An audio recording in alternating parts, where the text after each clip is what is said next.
வடிவேலுக்கு அப்புறம் எத்தனையோ நடிகர்கள் காமெடி நடிகர்கள் வந்தாலும் கூட அந்த இடத்தை வந்து இன்னைக்கு இளையராஜா எப்படி ஒரு ஆக்கிரமிப்பு பண்ணி வச்சிருக்கிறாரோ ஒரு 50 வருஷமா, அந்த மாதிரி காமெடிக்கான இடத்தை ஒன்றும் ஆக்கிரமிப்பு பண்ணி இருக்கிறார் வடிவேலுங்கிறதுல மாற்று கருத்தே கிடையாது.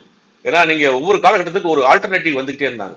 நீங்க ஆரம்பத்துல பாத்தீங்கன்னா நாகேஷ், அவர் ஒரு பாடி லாங்குவேஜோட ஒரு காமெடி, சுருளிராஜன், தேங்காய் சீனிவாசன், இவங்க எல்லாத்துக்குமே ஒரு தனித்துவமான அடையாளம் இருக்கும். ஒருத்தவங்க மாதிரி ஒருத்தவங்க இருக்கவே மாட்டாங்க. சுருளிராஜன் பாத்தீங்கன்னா அவர் ஒரு பாடி லாங்குவேஜ் காட்டுவாரு, நாகேஷ் அவர் ஒரு பாடி லாங்குவேஜ், தேங்காய் சீனிவாசன் சின்ன சின்ன புது புது வார்த்தைகளை போட்டு அவர் பேசுவார். இவங்க எல்லாத்துக்குமே தனித்தனியான அடையாளங்கள் இருந்தது.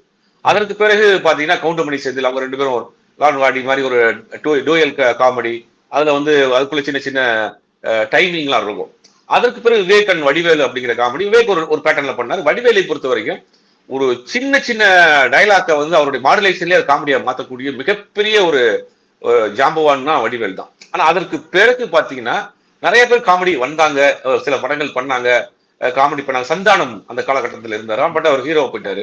இப்போ காமெடி அப்படிங்கிற ஒரு ஏரியாவே பஞ்சமா இருக்கு. இப்ப சூரி நடிச்சிட்டு இருந்தாரு, அவரும் இப்போ ஹீரோவா போயிட்டாரு.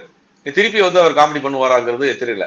காமெடி ஓரியன்டா கதை பண்ணுவாராங்கிறது கூட சந்தேகமா இருக்கு. ஏன்னா ஃபுல்லாவே அவருக்கு ஆக்ஷன் ஓரியன்டான படங்கள் தான் பண்ணிட்டு இருக்காரு. அப்போ காமெடி ஏரியாங்கிறது சினிமாவில் ஒரு பஞ்சமா இருக்கு. அது வந்து எவர்கிரீன் ஃபார்முலா காமெடிங்கிறது. ஒரு கதையை நீங்க வந்து காமெடியா சொல்றப்ப வந்து உங்களுக்கு ஈஸியா ரீச் ஆயிரும், மக்களுக்கு பிடிக்கும்.